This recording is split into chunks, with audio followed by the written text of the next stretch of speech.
Ma'am आज science exhibition का आयोजन किया गया किस तरीके ਦੇ ਨਾਲ ਬੱਚਿਆਂ ਦੀ परफॉर्मेंस बच्चों ने बहुत अच्छे से टीचर्स ने बच्चों को बहुत अच्छे से गाइड करा है under the guidance of science teachers. बच्चों ने बहुत अच्छे अच्छे मॉडल्स बनाए हैं, वर्किंग भी हैं और वर्किंग के साथ नॉन वर्किंग मॉडल्स हैं। सबसे बड़ी अच्छी बात यह है कि जो हम बुक्स में पढ़ते हैं तो ये मॉडल्स के थ्रू वो प्रैक्टिकली बच्चों के अंदर वो चीज़ जा रही है जो वो सिर्फ अभी तक रीड कर रहे थे, लर्न कर रहे थे। ये इस तरह की एक्टिविटीज़ के थ्रू बच्चों के माइंड में ये डीप में चला जाता है कि ये क्या चीज़ है एग्जैक्टली, क्या कॉन्सेप्ट है। जो कॉन्सेप्चुअल लर्निंग है वो एग्जैक्टली बच्चों को क्लियर हो जाती है। बड़े छोटे छोटे सबसे ज़्यादा खुशी मुझे हुई नर्सरी टू फिफ्थ वालों को देख के, जिन्होंने जैसे हार्ड सॉफ्ट हर चीज़ के लिए इतने अच्छे से मॉडल के वे में एक्सप्लेन करा है। तो सर ने मेरे को वही ड्यूटी अभी दी थी कि आप नर्सरी टू फिफ्थ में विजिट करके इनके मॉडल्स को जजमेंट दीजिए। तो बच्चों ने बहुत अच्छे अच्छे कलर मिक्सिंग का प्रोजेक्ट दिया। यूजुअली हमें पता होता है कि भाई रेड एंड ब्लू को करेंगे तो कौन सा कलर बनेगा, लेकिन आज बच्चों ने प्रैक्टिकली उस चीज़ को मिक्स करा और करके दिखाया। इसी तरह के अवेयरनेस है बच्चों में अवेयरनेस है, बच्चों ने वो चीज़ प्रैक्टिकली बहुत अच्छे से करके दिखाई है।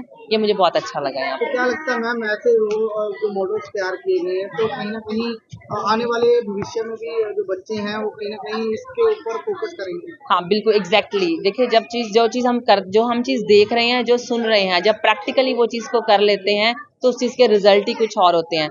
जब हम देखिए व्हेन वी गिव हम जन्म लेते हैं, हमें कुछ लैंग्वेज अपने आप से उस वातावरण के अंदर से ही आ जाती है, जो हमें स्पेशली सीखने की जरूरत नहीं पड़ती।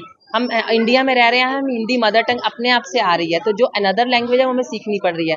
सिमिलरली जितनी ज़्यादा लर्निंग जो है वो इस प्रैक्टिकल बेस्ड होएगी, बच्चे उतना ही ज़्यादा सीखेंगे, उस चीज़ को अप्लाई कर पाएंगे। काफ़ी एक्टिवनेस है और ये यही बच्चे हमारे आगे फ्यूचर हैं, यही पंजाब का जो यूथ बनेगा और यही आगे इंडिया का फ्यूचर देन इंटरनेशनल लेवल पे इन्हीं में से बच्चों ने निकल के जाना है, निकले भी हैं और आगे भी निकलेंगे। I wish all the Everestians very best in future.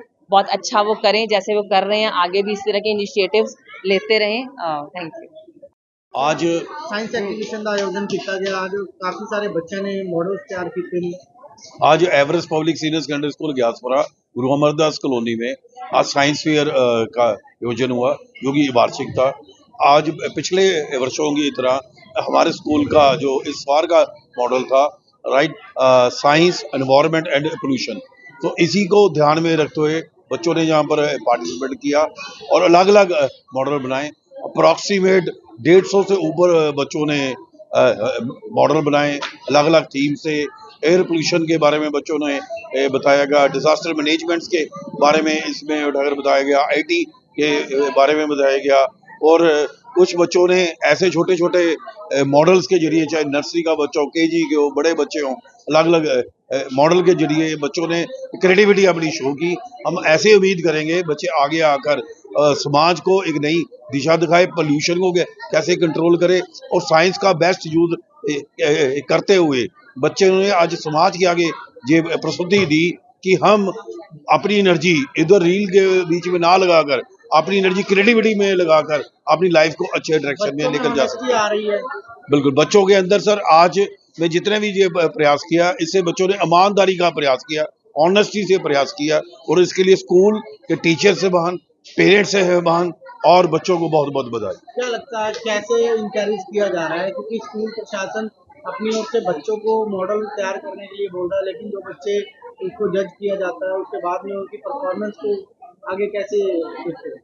Sir हम स्कूल हमेशा प्रयास रहता है कि बच्चे इसमें बढ़ चढ़ कर प्रयास करें और बच्चों ने जो रील देखने में समय जो लगा रहे थे वो उन्होंने गूगल के जरिए, इंटरनेट के जरिए उनके टीचरों ने वो मॉडल का प्रयास ढूंढते हुए प्रैक्टिकली शेप उन्होंने अपने ड्रीम्स को उठाकर दी राइट। और ये जो प्रोजेक्ट था एपीजे अब्दुल कलाम के ड्रीम प्रोजेक्ट के साथ हम इसको जोड़ रहे हैं। हाँ जी सर, आप देख ही रहे हैं कि रेगुलर एनुअल साइंस फॉर मनाया जा रहा है, बच्चों में कितनी उत्साह है और हर एक एक्सपेरिमेंट में उनका बेस उसको बताकर अपनी नॉलेज में वाधा किया है।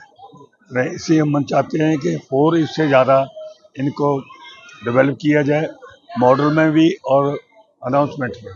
क्या लगता है सर बच्चे उनमें होनेस्टी आ रही है? हाँ जी, बच्चों में, हाँ जी, बच्चों में होनेस्टी आ रही है। हाँ अच्छी आ रही है, तो इंटरेस्ट रखते हैं क्रिएट करते हैं।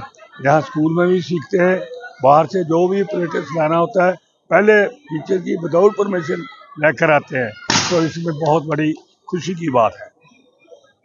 एवरेस्ट स्कूल में साइंस फेयर में आया हूँ और मैंने यहाँ पे देखा कि बच्चे बहुत ज़्यादा इंटरेस्ट से पार्टिसिपेट कर रहे हैं। और जैसे कि बोला जाता है कि एजुकेशन का हमारी लाइफ में फ़ायदा क्या है, तो मैंने यहाँ पे देखा कि एक बच्चे ने अभी कटिंग मशीन तैयार की है 8th क्लास के। आप सोच के देखिए कि एक बच्चा 300 रुपये में कटिंग मशीन तैयार कर रहा है, तो कल को अगर वो उसे एज अ बिज़नेस चलाएगा और एक एक मशीन वो 500 रुपये में बेचे, तो एक उसकी अर्निंग सोचिए आप। मतलब वो बिजनेसमैन भी बन जाएगा और साइंटिस्ट भी, और उसे एजुकेशन का फ़ायदा समझ में आएगा कि हम एजुकेशन को कैसे यूज़ कर सकते हैं अपनी लाइफ में। लगता है अवेयरनेस है बच्चों में, क्योंकि स्कूल मैनेजमेंट की ओर से भी अलग अलग मॉडल्स बच्चों को तैयार करने के लिए इंकरेज किया गया। सर बिल्कुल है, क्योंकि देखिए जैसे हम जानते ही हैं इस स्कूल के डायरेक्टर धीरज सर, वो ऐसी एक्टिविटीज़ हमें कराते ही रहते हैं इस स्कूल में आके। क्योंकि बच्चों को अगर हम थोड़ा सा पुश देंगे तो उनके अंदर जो इंटरेस्ट है और जो उनके अंदर की कैपेबिलिटी है वो ऐसे ही बाहर आएगी और वो गेन ही गेन करते जाएंगे अपनी लाइफ में। Thank you sir.